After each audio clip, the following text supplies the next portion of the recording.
आज मैं आपको कार्तिक मास की भृगु ऋषि की कथा सुनाऊंगी। ये पूर्णिमा के दिन सुनी जाती है, इसीलिए भृगु ऋषि की कथा कह रही हूँ। एक समय की बात है, पृथ्वी पर धर्म का प्रभाव घट गया था। देवता, असुर, मनुष्य अब अपने अपने बल से चल रहा था। ऋषि ने यह निश्चय किया कि तीनों देवों से भगवान विष्णु महेश सबसे श्रेष्ठ कौन है। यह संकल्प लेकर भृगु ऋषि पता लगाने चला गया, जिससे इसके लिए उन्हें महर्षि भृगु ऋषि को चुना।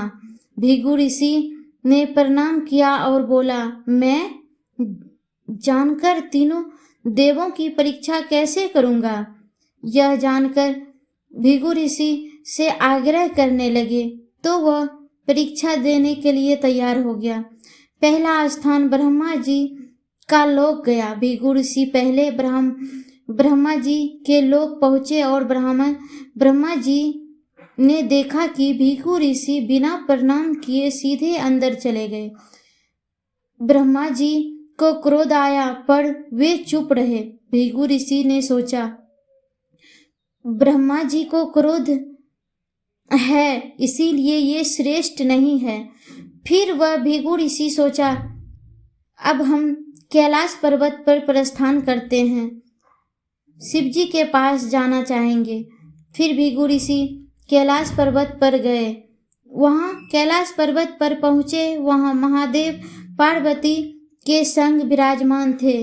भृगु ऋषि ने शिव जी को प्रणाम भी नहीं किया। शिव जी क्रोध होकर बोले, भृगु, तूने मेरा अपमान किया है, और उससे पकड़ने दौड़ा। तभी पार्वती माता ने समझाया, प्रभु, यह भृगु ऋषि है, इसे क्षमा करें। भृगु ऋषि ने सोचा, शिव जी में तो इतना क्रोध भरा हुआ है, ये कैसे श्रेष्ठ होगा। फिर भृगु ऋषि ने सोचा, नहीं, अब हमें तीसरा स्थान प्रस्थान करना चाहिए। फिर भृगु ऋषि तीसरे लोक विष्णु लोक गया। वहाँ अब वे भगवान विष्णु के लोक पहुँचे। विष्णु भगवान शेष शैया पर माता लक्ष्मी जी के संग विराजमान रहे थे।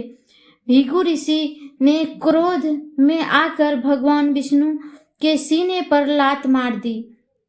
भगवान विष्णु परंतु उठे और ऋषि के चरण पकड़ लिए और बोले, भगवान, आपके चरणों में मेरे सीने पर लगे मेरा हृदय बहुत कठोर है, कहीं आपके पांव में चोट तो नहीं लगी।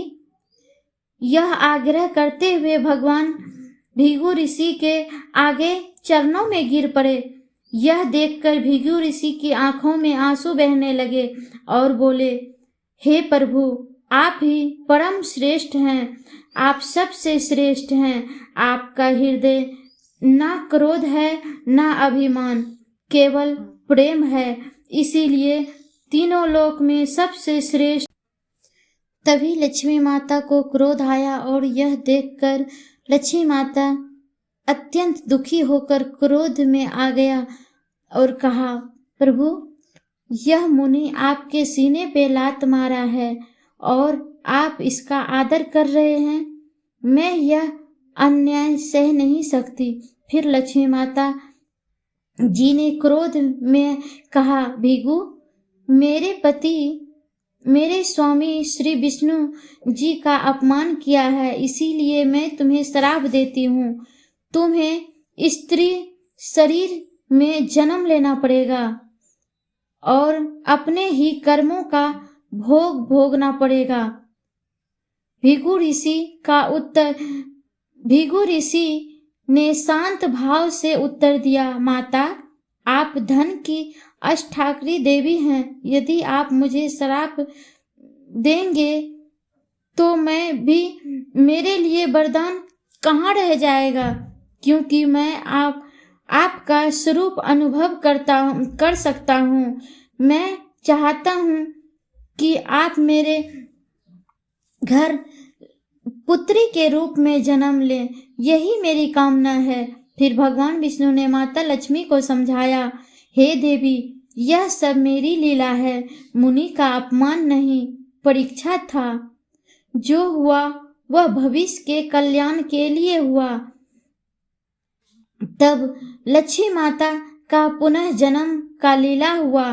कुछ दिन बाद लक्ष्मी माता को अपने श्राप का पश्चाताप हुआ और उन्होंने सोचा कि भृगु मुनि भगवान के परम भक्त है, मैंने क्रोध में आकर उन्हें श्राप दिया है, यह ठीक नहीं किया।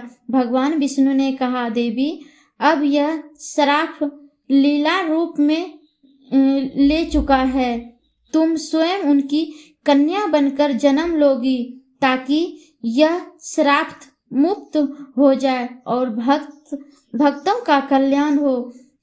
भृगु ऋषि के घर में लक्ष्मी माता पुत्री रूप में जन्म ले ली। समय आने पर माता लक्ष्मी जी ने भृगु ऋषि के घर पुत्री रूप में जन्म लिया और उनका नाम रखा भृगु लक्ष्मी। भृगु लक्ष्मी नाम रखा। ये अत्यंत रूपवती और तेजस्वी थी। सब देवता उनसे सौंदर्य से चकित हो गए थे। जब वे युवा हुए तभी भगवान विष्णु स्वयं वहां आए और भृगु ऋषि से बोले, हे मुनिवर, मैं आपकी पुत्री से विवाह करना चाहता हूँ। भृगु ऋषि मुस्कुराए और कहा, प्रभु, यह तो आपकी ही लीला है ना। जो लक्ष्मी पहले आपकी पत्नी थी, आज मेरी पुत्री बनकर अपने घर लौट रही है। इस प्रकार लक्ष्मी जी का पुनः विष्णु भगवान के साथ विवाह हुआ और वह अपने वैकुंठ धाम को लौट गया। जो भक्त कार्तिक मास में यह कथा पढ़ता है अथवा सुनता है, उसके घर में अन्न, धन और सौभाग्य वास करता है। ये थी लक्ष्मी माता और भृगु ऋषि की कथाएं। आपको कैसा लगा कमेंट बॉक्स में ज़रूर बताइएगा। एक लाइक और सब्सक्राइब करिएगा ताकि मैं आपको इस चैनल पे दूसरी कथा सुना सकूं।